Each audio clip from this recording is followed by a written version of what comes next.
Yo, what's good, hungry people? I'm going to be doing a little reaction video here. And pardon me because I am eating dinner.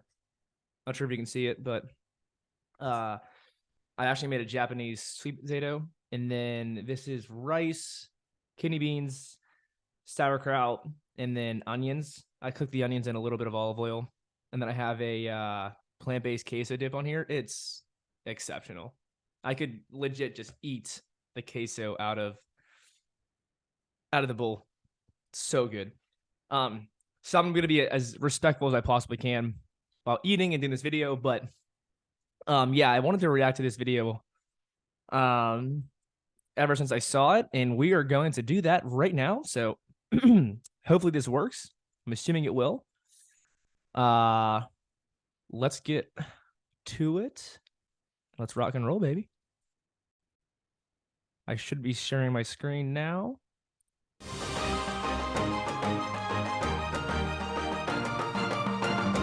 This dude is the GOAT. Goldhamer. I love me some Goldhamer, baby. He's the man.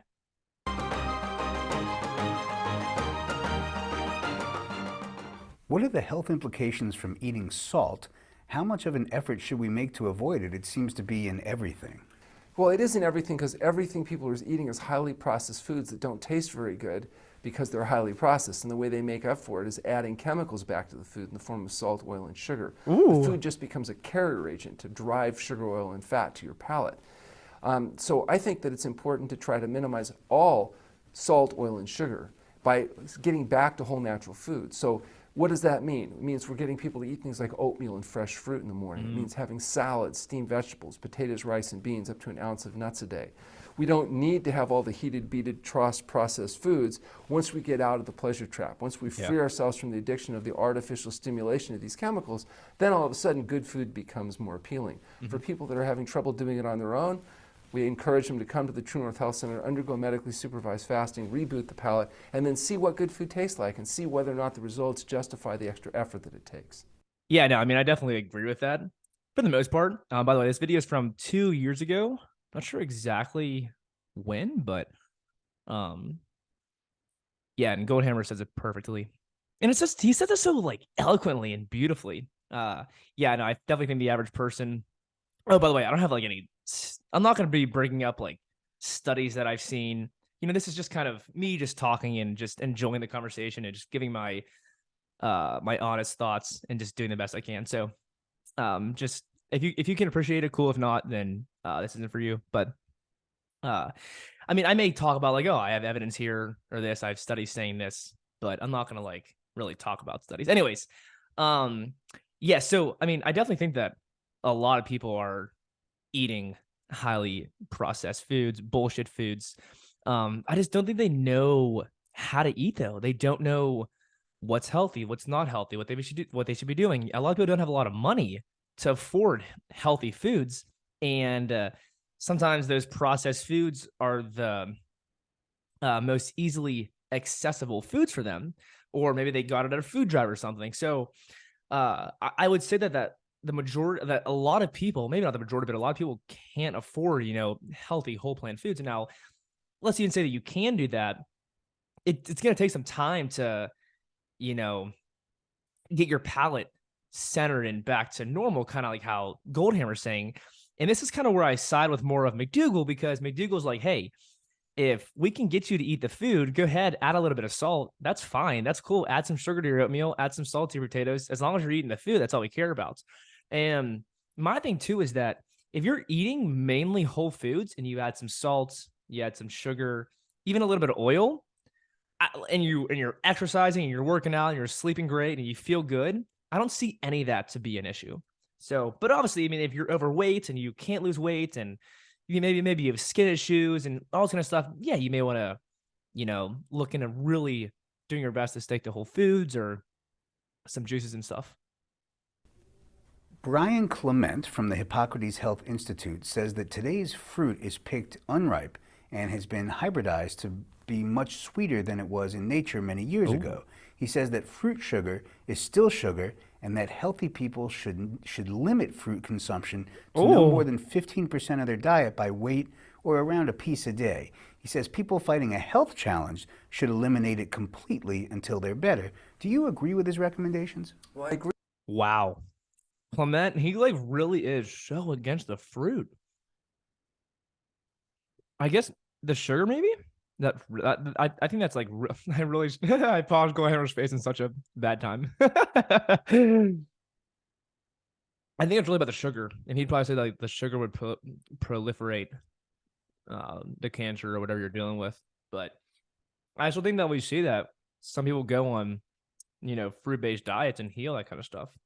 But I don't know. Let's see what Goldhamer has to say. Agree and I disagree. I agree with some of his recommendations and his acknowledgement that fruits are hybridized products that are higher in sugar and lower in fiber than they might be, say, in a natural setting. If you go and eat some wild apples in Hawaii, you find they're very fibrous, lower sugar content foods. I disagree that fruits are not health-promoting foods for most people. What I do recommend, though, that when people eat fruit, that eat whole fruit, not all the juices and the processed stuff and the byproducts, and that when they eat fruit, it's good to include significant quantities of green vegetable material like lettuce and cucumbers and other high fiber foods. Yeah, I agree. Because what we find is even patients that are a little bit sensitive to fruit, if they combine large amounts of salad type material with their fruit, the fiber from the vegetable materials tends to slow the rate with which sugar is absorbed into the system, blunting the insulin effect. And for most people, this appears to be a perfectly acceptable source of health-promoting food. Right. So even if that's the case for people, like if you're physically active and you are lean, like I get confused with the whole like, oh, it's gonna spike your blood sugar and whatnot. Like, of course, you eat anything, it's gonna spike your blood sugar. Like that's just that's naturally what's gonna happen. It's really about like how your body utilizes that sugars and how you are in a rested state. Like when you wake up, is your sugar high? That's like if you've high blood sugar when you wake up in the morning, it's obviously not good.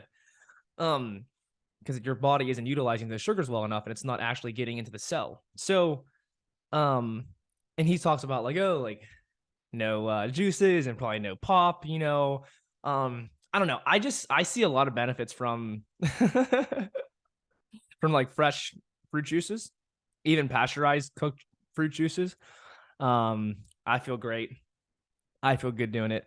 But I'm also very active, and that's something that you have to take into consideration, But it's funny because even looking at someone like Durian Rider, he would be like, just eat all the carbs you want. It doesn't matter, But you do got to consider the person and what they're dealing with. But he does make a great point here of like, hey, you got to get that green vegetable matter into you because, like, I know these people want to just go sugar, sugar, sugar. You got to balance it out with minerals, and you got to balance it out with like getting actual nutrition into your body versus just eating so much sugar, because that's really where we see issues, with teeth and just getting maybe too lean and not like actually getting satisfied. And I even remember like I feel like I had a throat issue because I was just doing so high carb and not even just getting the minerals and actual nutrition into me. And like if you are eating whole food plant-based diet, the vegetables are important for that. So in dark leafy greens, so get those minerals into you. It's beautiful. It's a beautiful combination when eating a high sugar diet. So now there are patients that have debility. They have diabetes. They may be suffering with active cancer, etc., where even that smaller amount of sugar may be a compromising issue. And so for those people, we may limit or even eliminate the use of fruit from their diet for a period of time. So we see fruit as a health-promoting food when it's used appropriately. We don't want to make the basis of the diet around higher sugar foods. The base of the diet is around vegetable and vegetable starches. But we do see and do include fruit. The most general description, we talk about one fruit meal a day and 2 vegetable-dominated meals a day. And even in that one fruit meal, we're often including plenty of greens and possibly grains. So, yeah, I mean, I don't think that's like, from a doctor's perspective, that's the best approach you can tell somebody. Because they're probably not going to see as much reaction from that versus like maybe they do go so high fruit and they're like, and their skin does break out like crazy, or their bowels start moving like crazy. And like, what's going on with me? Or they start getting so bloated. Like, what's going on? Oh my gosh, it's the fruit. Fruit's the problem. Like, no. So I think that's like a bit of a more stable approach, and definitely the better approach, especially coming from a doctor and a more holistic health perspective. So good for him for saying that. It would represent a relatively small percentage of the overall calories in the diet, but certainly can still be a significant source of both enjoyment as well as nutrition. Can too many cooked beans and whole grains raise our blood sugar and make us pre-diabetic or diabetic? Well, I don't think that you're going to find that the major contributing cause to diabetes is going to be so much tied to carbohydrates as much as it's going to be tied to fat intake. Boom, baby, boom. I think there's going to be a stronger correlation of fat intake than complex carbohydrates. Now, it is true, refined carbohydrates and fat both may have contributory roles, and we want to control, limit or eliminate certainly excess fats and all refined carbohydrates. As far as complex carbohydrates like beans, I don't think that, beans themselves have a relatively lower glycemic index than some other sources of carbohydrates. They're generally well tolerated by patients that are diabetics. I don't think that beans themselves are the contributing cause, but dietary excess is clearly a major issue. And you can get dietary excess from virtually any product, particularly if salt, oil, and sugar are used in their preparation or in their serving. So you can overeat on just about anything if you adulterate anything with things like salt, oil, and sugar. Yeah. I mean, I still think that depends on your sleep and your activity and how fit you are, because people can overeat and still, have an extremely lean body, have a ton of muscle, feel good, have energy, sleep amazing. So it just depends. Like if you're lazy and just do nothing all day, I mean, yeah, if you ever eat, like you're probably gonna, nothing, like what's gonna happen to you? Like, what do you think? So, but overeating obviously is not ideal. I should drain rather. Does fruit contribute to type 2 diabetes? Oh. Well, to the extent that type 2 diabetics are having problems with insulin resistance, and fruits are a source of simple carbohydrate, fruits will increase blood sugar levels in those patients. The answer is fixing the underlying insulin resistance so that their ability to tolerate that exposure might be improved. In the meantime, you may need to limit or eliminate fruit exposure just because their capacity to deal with simple sugars is so limited. But even in type 2 diabetics, you can often include limited amounts of fruit so long as those fruits are taken with large amounts of vegetable cellulose. The real problem here is getting people to eat enough vegetables. So we want people eating large quantities, big salads. We know that the salad's big enough when everybody looks at you and goes, "Oh my gosh, you're not going to eat all that, are you?" It's shock and awe. If they don't react with shock and awe, you got the wrong size bowl. We go get a bucket. Yeah, I mean, we want people eating as much vegetable-based materials as they can shove in, so there's not too much room left for anything else. See, that's what's so hard. Like that right there is what's so hard about this all, and what's so confusing, because like eating all that food, it's just so much in your gut, and it's just so much for your body to like handle, and your body got to like pick through all of it and stuff. That's like where juices come in. If you juice all those vegetables, your body's going to absorb it and take it in so much better. But then it's also like, oh, okay, then I got to take the time to juice the vegetables.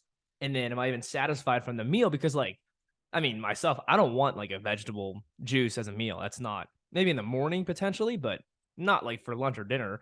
Like if I'm doing that, I'm going to be eating something else too. So that's like what I don't necessarily understand and get from Goldhamer's perspective here. I mean, like I do get it. And yeah, I think maybe some people can benefit from that, but your body's going to know though. Your body's going to know if you have enough calories and if you need more food. So thinking that you can just like eat these huge salads and still be satisfied and satiated, I just don't know if that's going to happen. It's going to take you as a person to really figure that out for yourself.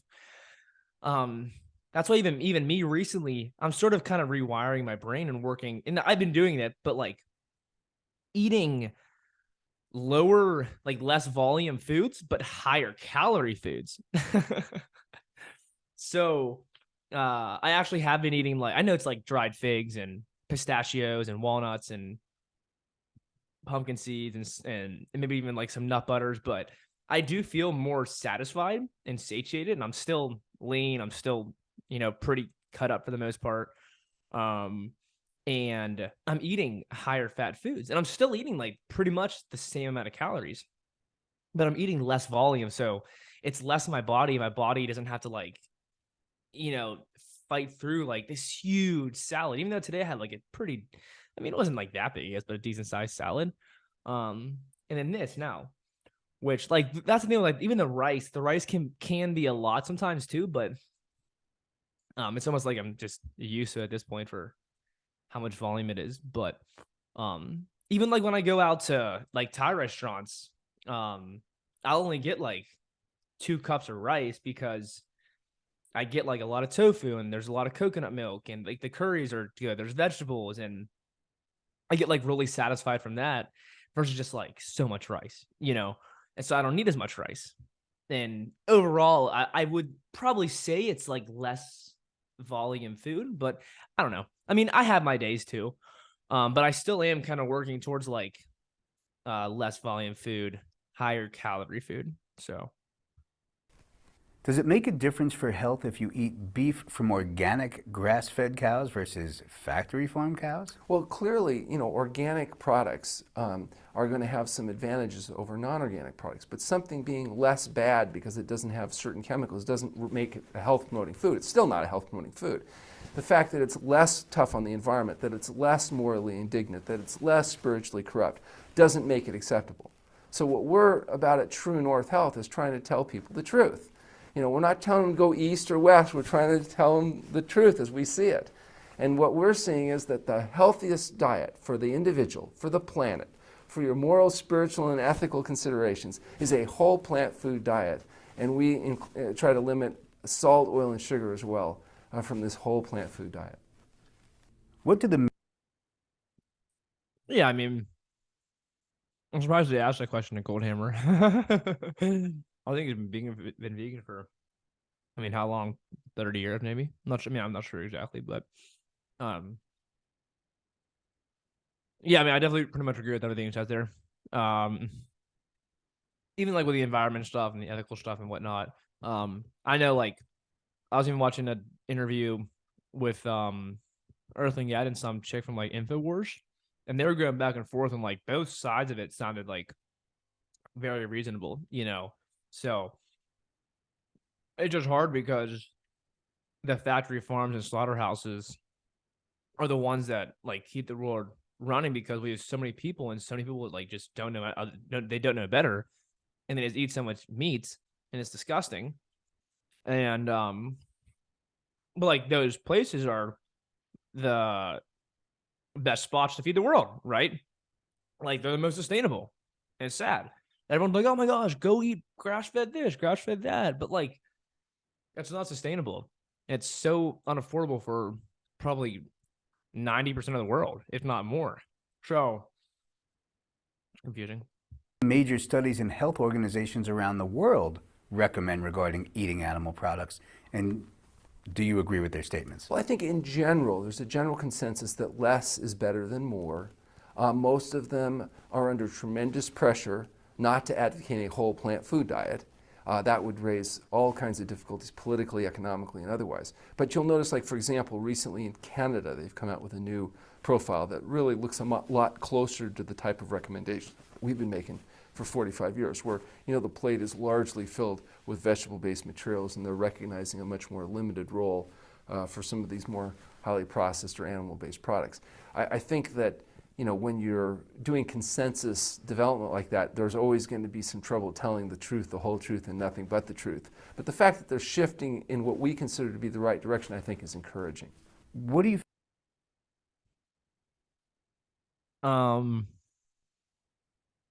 What was I gonna say to that?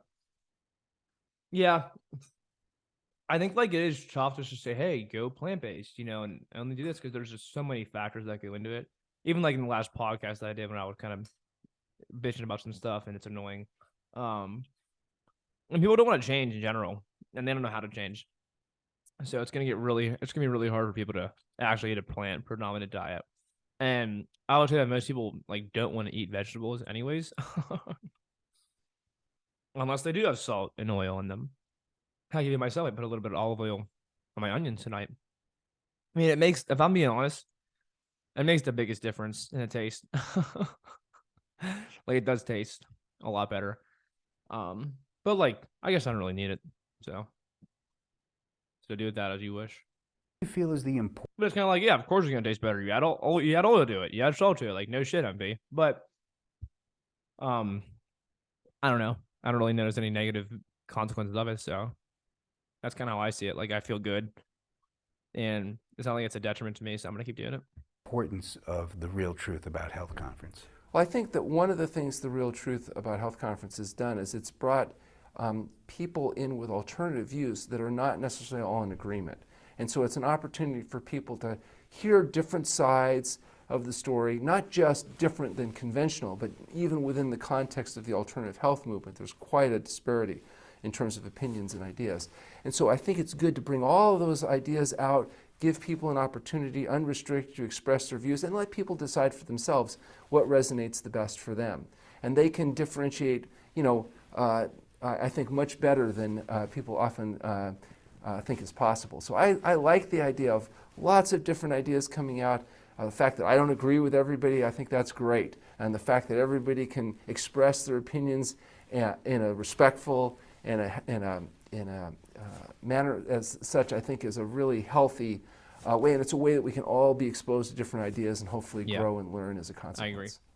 And that's that's like what you had to do with being, sort of in this online health community, is that you can't just take one person as your Lord and Savior. You got to look at all sides of it, all perspectives. That's why I do a lot of, I don't want to say research, but like stuff just pops up on my YouTube page about like carnivore bullshit or keto bullshit, So I'll listen to like 2 minutes and I'm like, all right, this is fucking annoying. And I listen to like even fruitarians talk, and I'm like, wow, this is just ridiculous. So I'll stop listening to that. But that's why these guys on here, they have a lot of different perspectives, and they're highly qualified doctors, nutritionists, whatever you want to call it. So it is good to hear what they have to say and to get all the perspectives, and then you actually make an informed decision with yourself. So, all right, that's enough with the video, though. I think stop share. Is that what I'm gonna do here? I think I'm back. Yeah, I think we're just back here. So yeah, that was that. Goldhamer, good ass dude. I love listening to him. He's awesome. Like, go listen to his stuff if you haven't. He is all about like no salt, oil, or sugar versus, someone like McDougal who's like, hey, it's cool. Add some salt, add some sugar, but no oil. They're like against oil. I mean, I guess if you have a severe condition, maybe, but even still, you'll get people online who are like, it's fine. Like, don't worry about it. Like, it's not the oil. So, anyways, guys, that's all. I'm going to get finished up dinner, and expect some more videos from me like this, reaction videos. I'm going to start getting into this a little more. I think it's fun. I think it's exciting. That brings a different perspective to the YouTube channel. In the podcast, it's not going to be done. It's going to come back. I'm going to do some interviews and stuff. So, anyways, though, stay tuned. Be ready. Let's have some fun. Let's learn.